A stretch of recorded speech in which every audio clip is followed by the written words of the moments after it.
Assalamualaikum warahmatullahi wabarakatuh. Selamat pagi, selamat siang, selamat sore, dan selamat malam kepada dosen pengampun mata kuliah pemrograman visual dan teman-teman semua yang menyaksikan video ini. Perkenalkan, kami dari kelompok 2. Melalui video YouTube ini, kami akan mempresentasikan serta mendemonstrasikan hasil proyek pemrograman kami yang berjudul Sistem Penjualan Spare Part Otomotif di Kabel Indo Auto berbasis Java. Sebelum kita mendemonstrasikan sistem ini, izinkan kami memperkenalkan seluruh anggota tim dari kelompok 2. Yang pertama itu ada Dava Ramadan, kemudian Wahyu Prasetyo, dilanjutkan dengan Muhammad Rizky Faidillah, Iksan Maulana, Ridwan Adi Wicaksono, Reza Maulana, dan terakhir Wahyu Prasetyo. Langsung saja untuk proyeknya. Kita akan klik run. Di dalam tampilan awal di sini terdapat tampilan login, yang mana pada sebelah kanan itu terdapat gambar logo, dan di sebelah kiri di sini ada tercantum username, password, ada dua tombol yaitu login dan tombol exit. Dan untuk tombol exit ini fungsinya untuk jika kita klik tombol exit itu akan keluar dari tampilan loginnya. Oke, kita run kembali. Dan untuk login, ketika kita memasukkan username atau passwordnya itu salah, akan ada muncul pop-up atau pesan masuk yang berarti username atau password itu salah. Contoh, kita buat passwordnya salah. Kita klik login. Nah, di sini tercantum pop-up atau pesan username atau password salah. Oke, kita buat login yang benar. Ketika kita klik login, itu ada pop-up berhasil, login berhasil, yang berarti kita akan menuju ke menu selanjutnya, menu utama yaitu dashboardnya. Di sini menu dashboard. Untuk menu dashboard di sini di sebelah kiri itu terdapat beberapa menu, yaitu yang pertama menu home, kedua menu master data, transaksi, laporan, dan tombol logout. Untuk di sini master data itu terdapat 4, ada master data barang, master data barang reject, master data pelanggan, dan master data supplier. Oke, langsung kita ke data barang. Nah, untuk tampilan data barang di sini terdapat form data barang, ada kode barang, nama barang, jenis barang, harga jual, harga beli, dan jumlah. Untuk kode barang, kenapa di sini warnanya abu-abu? Karena kita di sini pakainya itu otomatis karena merupakan data barang. Karena kita jika menginput data barang, akan kode barangnya akan otomatis tercantum 1 sampai dengan sekian, seperti itu. Dan untuk nama barang di sini kita contohkan saja. Misalnya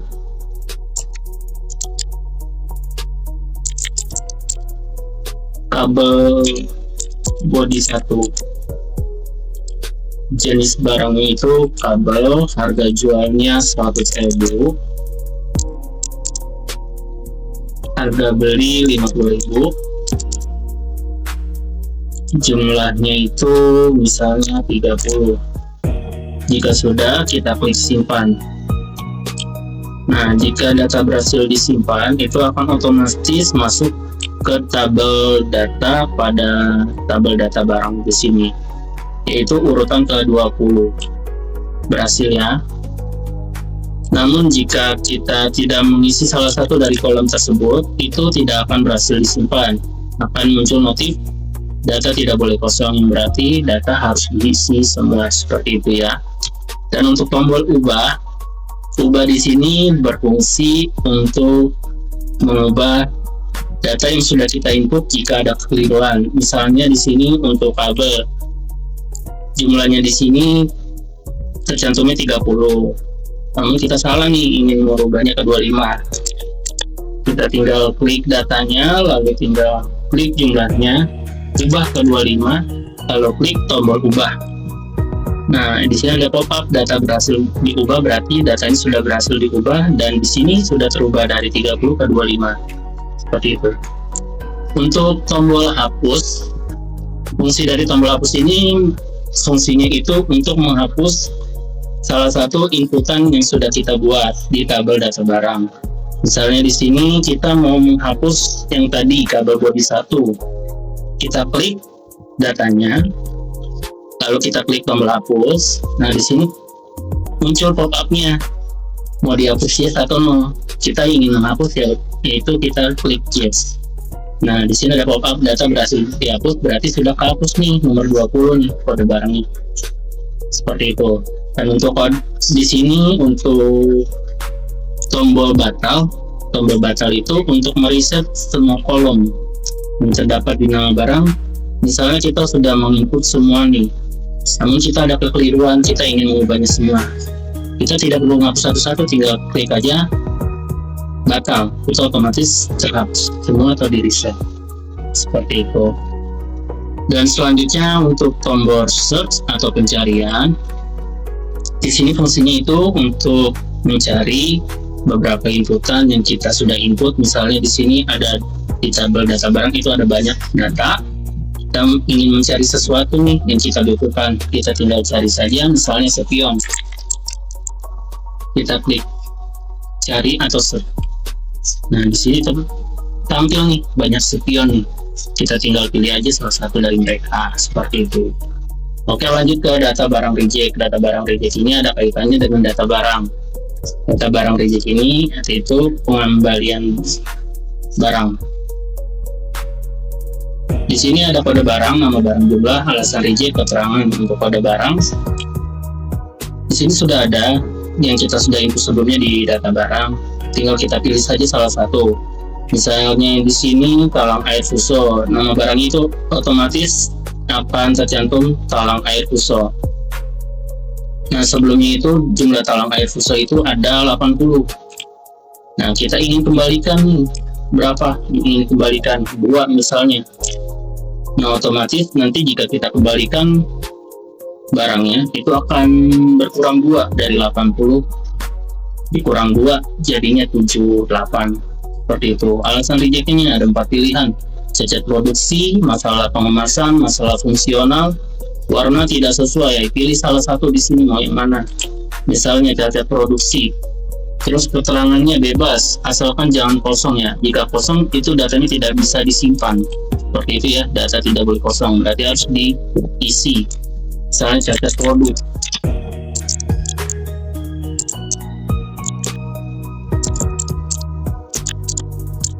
Nah, lalu kita klik simpan.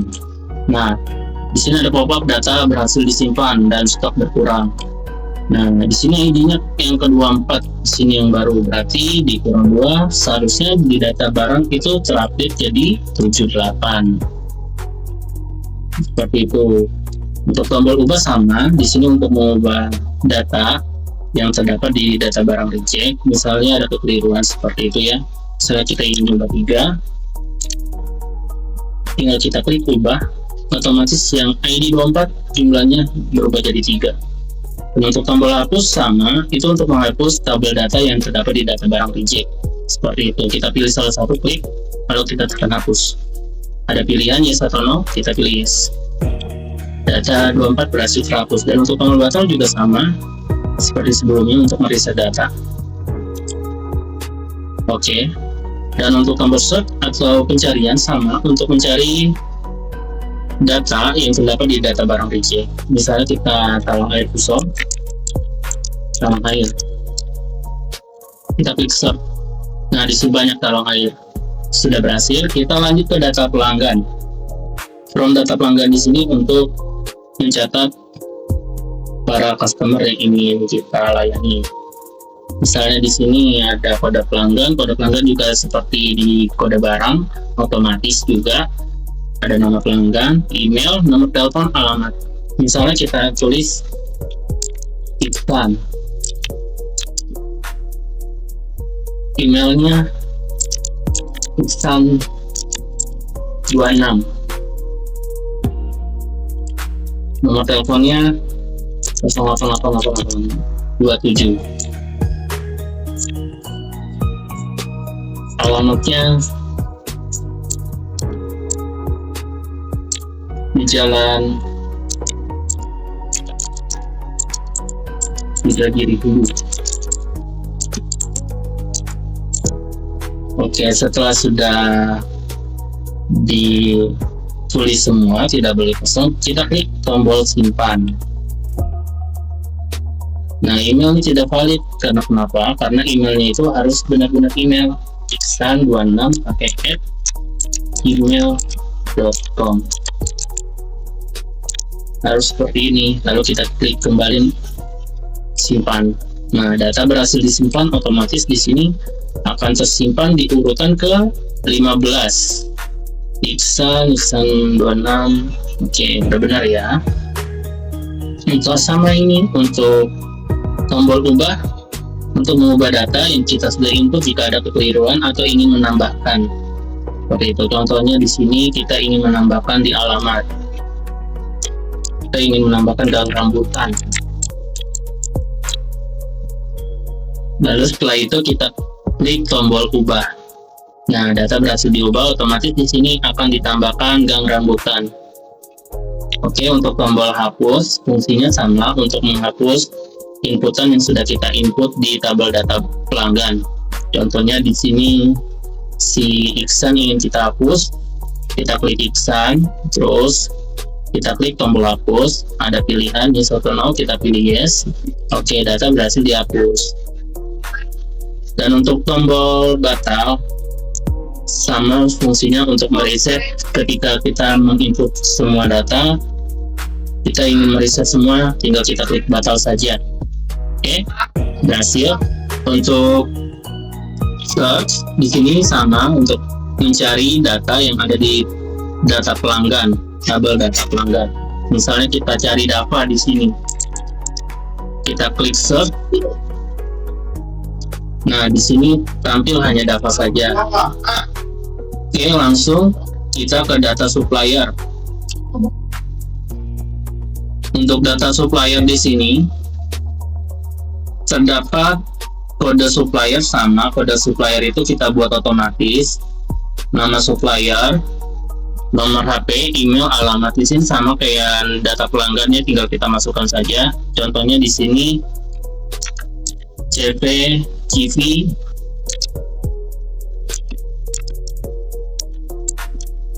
Berkah Barokah. Nomor HP-nya itu 09222777. Emailnya barokahberkah@gmail.com.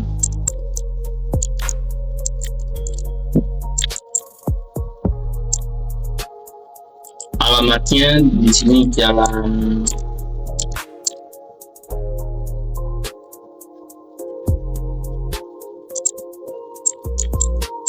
Pasar Bo.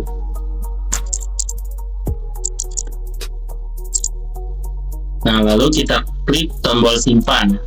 Nah, di sini sudah berhasil disimpan, artinya sudah ada di data supplier, di tabel data supplier urutan ke-18. CV Berkah Barokah. Ya, sudah benar ya di sini. Selanjutnya untuk tombol ubah sama untuk menambahkan atau merubah data yang sudah kita input jika ada kekeliruan. Contohnya kita klik salah satu dari ini. Kita ingin menambahkan misalnya sini tambah Riau. Kita klik ubah. Nah, di sini data berhasil diubah, otomatis di sini Jalan Pasar Bo, Riau. Tuh. Dan untuk tombol hapus, di sini untuk menghapus salah satu inputan yang sudah kita input di data tabel data supplier. Contohnya di sini kita CV Berkah Barokah ingin kita hapus nih di urutan ke-18. Kita tinggal klik urutan ke-18, kita klik tombol hapus, yes atau no, kita klik yes. Nah, data berhasil dihapus. Jadi kita sudah hapus datanya yang urutan ke-18. Dan tombol batal juga sama untuk mereset data. Jika kita sudah input lalu kita klik batal, otomatis itu akan dihapus semua atau di reset kembali seperti itu ya. Dan untuk tombol search atau pencarian juga sama untuk mencari data yang ada di tabel data supplier. Misalnya supplier yang kita mau cari itu anak emas. Kita klik search atau cari. Nah, di sini ada nih CV anak emas 1 nih. Nah, di jalan alamatnya di jalan Kalimalang. Nah, oke. Lanjut, setelah itu master data sudah selesai, semua ada 4. Lanjut ke transaksi, ada 2, pembelian dan penjual. Kita pencet klik yang pembelian. Untuk form pembelian di sini ada kode pembelian, tanggal pembelian, yang mana kita beli barangnya itu ke supplier seperti itu ya, yang terdapat di data supplier dan data barang. Nah, contoh di sini pembelian, tanggal pembeliannya tanggal sekarang itu tanggal 8. Untuk kode suppliernya di sini sudah ada karena kita sudah input sebelumnya berbagai banyak data suppliernya. Tinggal kita pilih saja salah satu, misalnya di sini CV anak emas. Kita pilih, kita klik. Untuk kode barang di sini kode barang yang ada di data barang. Jadi kita tinggal pilih saja salah satu, misalnya di sini talang air fuso. Jumlah barang yang ingin dibeli berapa? Misalnya 2. Harga belinya itu 190.000, berarti 2-nya itu dikali 2 380.000. Lalu kita klik simpan. Nah, di sini yang artinya pembelian berhasil disimpan untuk urutan yang ke-31. Seperti itu ya. Dan di sini untuk tombol hapus sama, untuk menghapus data, misalnya di sini CV anak emas ingin kita hapus, tinggal kita klik saja anak emasnya dan kita klik hapus. Kita pilih yes. Nah, di sini data berhasil dihapus, berarti urutan ke-31 sudah dihapus. Dan untuk tombol batal sama, untuk mereset data atau menghapus semua data yang sudah kita input barusan.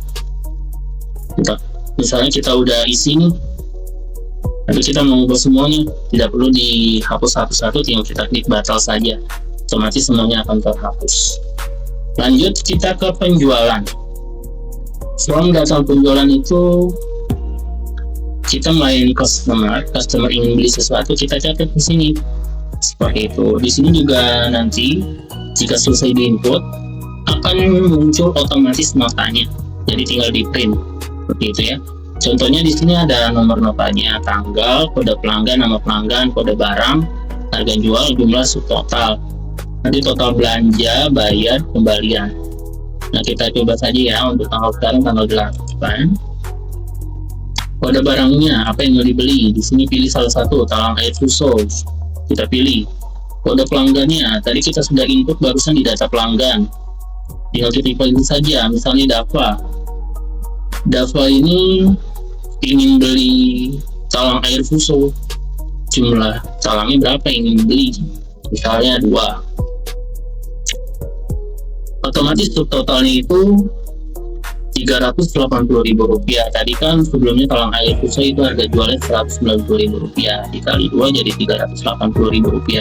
Nah, kita klik tambah. Nah, di sini otomatis di tabelnya tercantum satu nih, talang air fuso. Di sini tabelnya untuk tabel sementara saja ya, seperti itu. Di sini total belanjanya Rp380.000.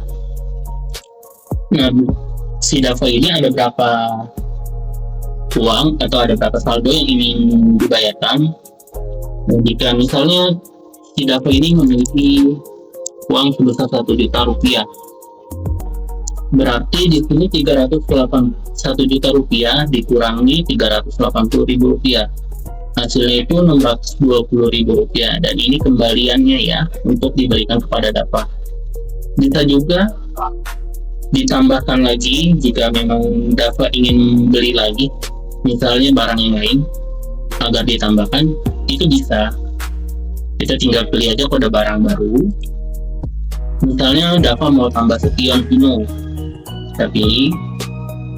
Nah, jumlahnya itu berapa? Dava memilih 2. Kita tambah 2 nih, harganya 320.000. Kita klik tambah. Otomatis di sini total belanjanya jadi Rp700.000. Dava bayar 1 juta. Kembaliannya itu sisa Rp300.000. Nah, setelah itu kita klik tombol simpan.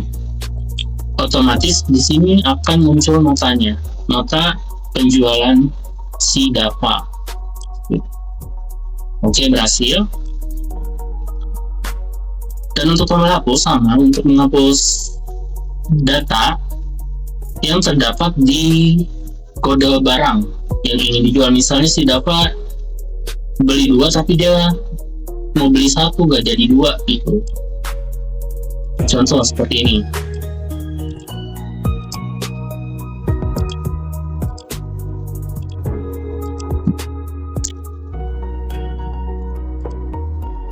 Misalnya si Dava mau beli 2 barang tapi nggak jadi, dia mau beli 1. Nah, kita tinggal klik saja salah satu, terus kita klik tombol hapus. Nah, data berhasil dihapus. Dan untuk tombol batal sama, untuk mereset data yang sudah kita input, tinggal kita klik saja batal, otomatis reset. Nah, selanjutnya terakhir itu ada laporan. Laporan di sini terdapat 4 laporan. Ada laporan data barang, laporan data pelanggan, laporan penjualan, laporan pembelian. Untuk laporan data barang di sini seperti ini, kita klik akan tampil semua data barang atau laporan data barang yang sudah kita input barusan di data barang, di master data barang.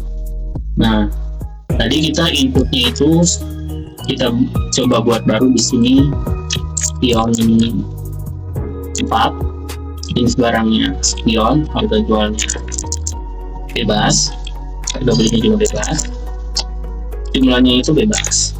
Kita klik simpan. Nah, coba kita ada ke data barang lagi, laporan data barang. Nah, di sini akan ditambahkan nih, sini urutan ke-20, spion 4, spion. Oke, berhasil ya. Selanjutnya ada laporan data pelanggan. Nah, di sini untuk laporan data belakang pelanggan sama seperti ini. Coba kita coba di data pelanggan.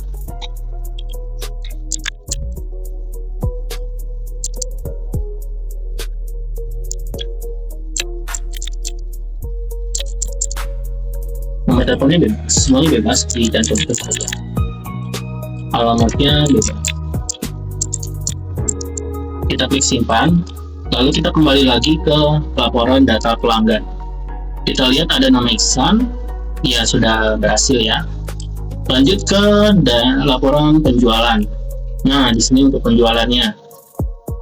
Tadi penjualan yang baru itu ada di sini, seperti itu ya. Sudah benar di sini ya, itu laporan penjualan. Oke.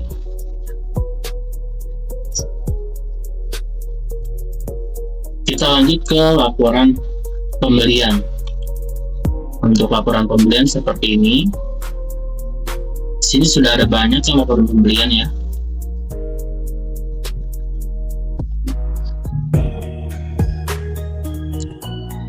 Oke, di sini sudah benar laporan pembelian stok barang. Jadi semuanya sudah bisa. Lalu di sini ada tombol logout untuk keluar dari project ini. Jadi mungkin itu saja. Ini untuk tombol home untuk menu utama di sini ya, menu dashboard. Jadi mungkin itu saja yang bisa saya sampaikan. Kurang lebihnya mohon maaf jika ada kata-kata yang kurang berkenan atau kurang sopan dalam penyampaiannya. Assalamualaikum warahmatullahi wabarakatuh.